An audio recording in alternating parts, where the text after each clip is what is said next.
And we were very tough with China, as you know. We put 145% tariff on. Nobody's ever heard of such a thing. And we've essentially cut off trade relationships by putting that much of a tariff on. I think when we finish our meetings in South Korea, China and I will have a really fair and really great trade deal together. I want them to buy soybeans. They stopped buying our soybeans because they thought that was punishment. And it is punishment to our farmers, but we're not going to allow that to happen. It's all about missiles, magnets, and microchips. What do they all have in common? Rare earths. And China controls most of them. Trump and Xi may smile for the cameras, but behind the scenes, both sides are tightening the screws. U.S. officials expand export rules on Chinese tech. Beijing answers with rare earth licensing that can apply outside its borders. This isn't just a tariff fight. It's about who controls the parts, who sets the standards, and who shapes the future. Listen to President Trump. We're putting a 50% tariff on above the tariffs that we put on. So they've gone for years. They've become a rich country because of people, again, that were in the White House that allowed this to happen. Hundreds of billions of dollars a year they'd make on us on trade, and it shouldn't be that way. And I have a great relationship with President Xi. I hope it's going to stay that way. Here's the quick timeline so you don't get lost. In 2018, the U.S. launched a Section 301 investigation into China's trade practices, accusing Beijing of intellectual property theft, forced technology transfers, and unfair subsidies. Listen to this report. Secrets. The FBI has estimated that China steals between $225 to $600 billion worth of American intellectual property and trade secrets every single year. To put that in perspective, that's around $4,000 stolen per an American family of four every single year. It's been called the greatest transfer of wealth in human history. So simply by raising awareness, that's the first step. We need to make every single American understand the nature of the threat we're dealing with in the Chinese Communist Party, because it's not just a distant over there threat. It's a right here at home threat. And this should be the top issue, particularly as we enter into a big election season. Every candidate should be asked about their plan to combat the Chinese Communist Party. Did you hear that? How does it come across? The Trump administration reacted to the findings with sweeping tariffs. Reuters reported the tariffs eventually covered around $370 billion worth of Chinese imports. These tariffs targeted everything from electronics and machinery to steel and consumer goods. China didn't take it lightly. It hit back with its own tariffs on U.S. exports, striking key sectors like agriculture, automobiles, and industrial equipment. Agriculture briefs and JOUSDA figures indicated farmers were especially hard hit, prompting emergency support programs. They took almost 40% of our soybeans 8 years ago, and now they take zero. The tariff revenue is running about, on average in the last couple months, about $30 billion a month. As tensions escalated, global markets grew jittery. Businesses faced uncertainty, supply chains were disrupted, and both economies began to feel the strain. Throughout 2019, negotiations continued, but progress was slow. Each side dug in using tariffs as leverage. Behind closed doors, U.S. Trade Representative Robert Lighthizer led the American team, while China's Vice Premier Liu He represented Beijing.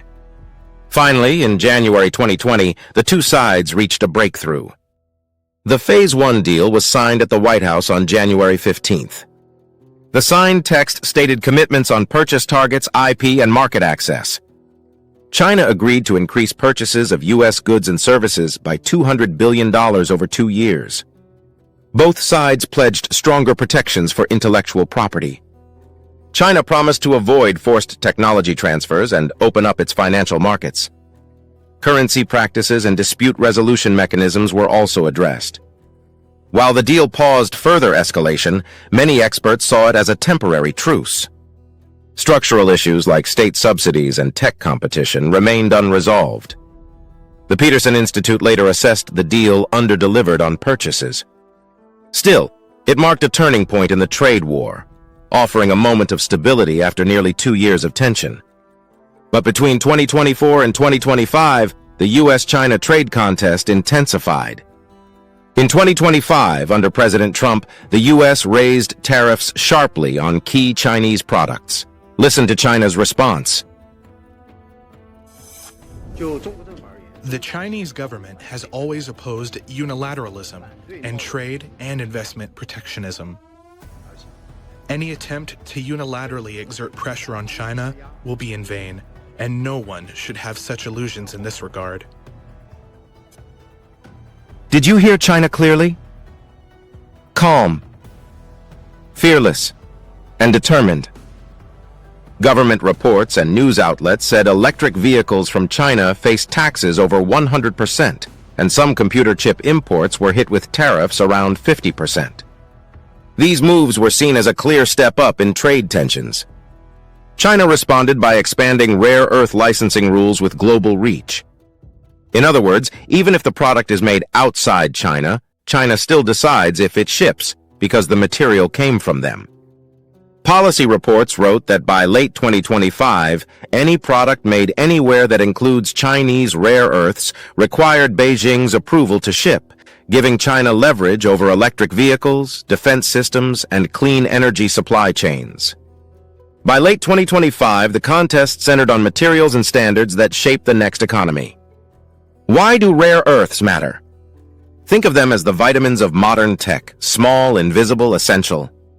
Extra strong magnets made with these elements sit in electric vehicle motors, wind turbines, smartphones, fighter jets, radars, sonars, and night vision systems.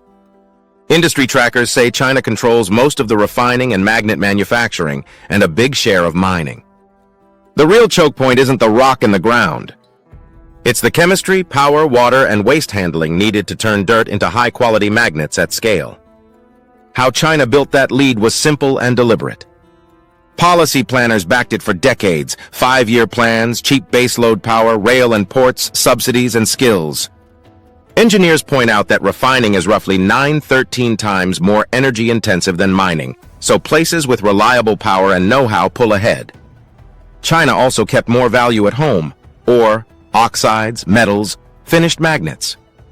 Later, it tightened standards and protected know-how so the full chain stayed inside the country. The U.S. responded to China's tightening grip on rare earth materials with a two-part strategy. First, it tried using tariffs and a trade deal to ease tensions, but that didn't solve the deeper problems. So the U.S. stepped up with tougher actions, even higher taxes on key Chinese products like electric cars and computer chips, and stricter rules on what American companies can export, as you hear. The president's latest statement regarding his America First trade plan. As you all know, the president just put out a statement announcing an additional tariff on China. The tariff on China will now go up to 125% because China imprudently decided to retaliate against the United States. And as I said at the podium yesterday, when you punch at the United States of America, President Trump is going to punch back harder. Wow, did you hear that? What arrogance! Anyways, a Yale China analyst said the latest U.S. rules could touch tens of thousands of Chinese firms. Trade lawyers say the idea is to give U.S. companies time to shift their supply chains, and the goal is to slow down China's rise in high-tech industries. However, because China leads the world in mining, refining, and producing rare earth magnets, even small changes to its rules can shake up industries like electric vehicles, smartphones, and military tech. In simple terms, China is using a strategy similar to the U.S., making rules that follow the material, no matter where it goes. This is part of a bigger picture for China. Bloomberg Neff reported China ranked #1 in making lithium-ion batteries in the world, helped by low industrial energy costs and strong infrastructure. The International Monetary Fund expects China's economy to grow by about 4.8% in 2025, not as fast as before, but still solid despite problems in the housing market.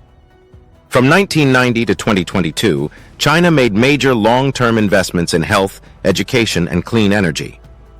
According to the UN, life expectancy rose by about 10 years, incomes grew tenfold, and poverty dropped sharply.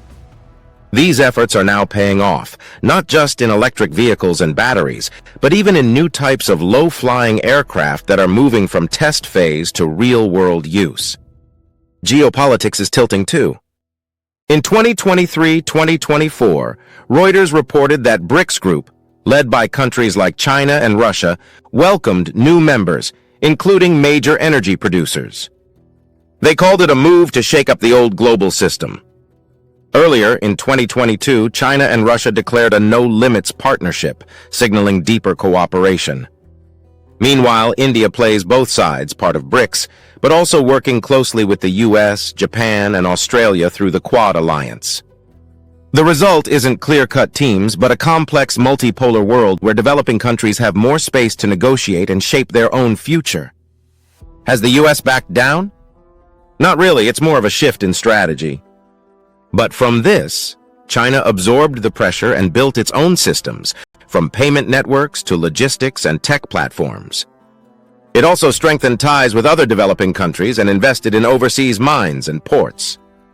Now, the real competition isn't just about trade, it's about who controls the critical parts and standards behind batteries, chips, data, magnets, and global shipping.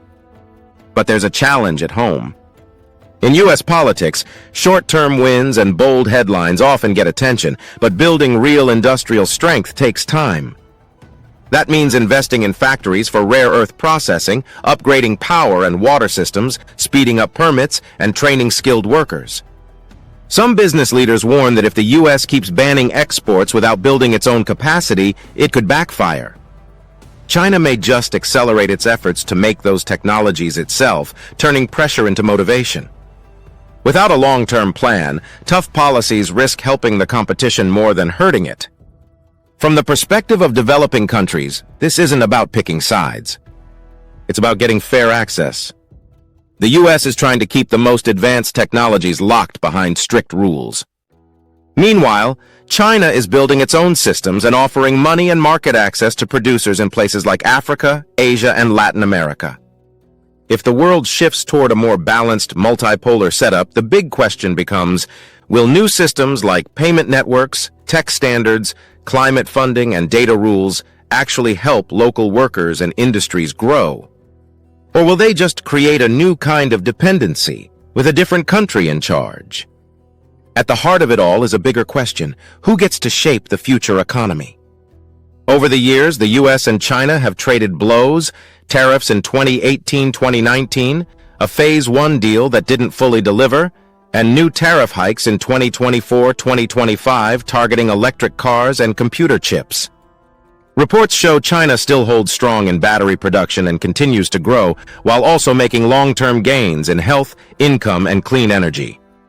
But the biggest leverage may lie in rare earth materials, used in everything from EVs to fighter jets, where China dominates refining and magnet making. The final outcome isn't clear yet. What is clear is the real question: who owns the building blocks, who sets the rules, and who truly benefits the powerful nations or the workers and producers who build the world's value? If you work in policy, defense, supply chain, or you're a student or a curious viewer, this is your map. If you're new to the topic, remember one thing: rare earths are the vitamins of modern tech. Small. Invisible. Essential. Follow, share, and question everything, including us. Stick to facts, demand proof, and look for real-world impact. Because how you see the world matters.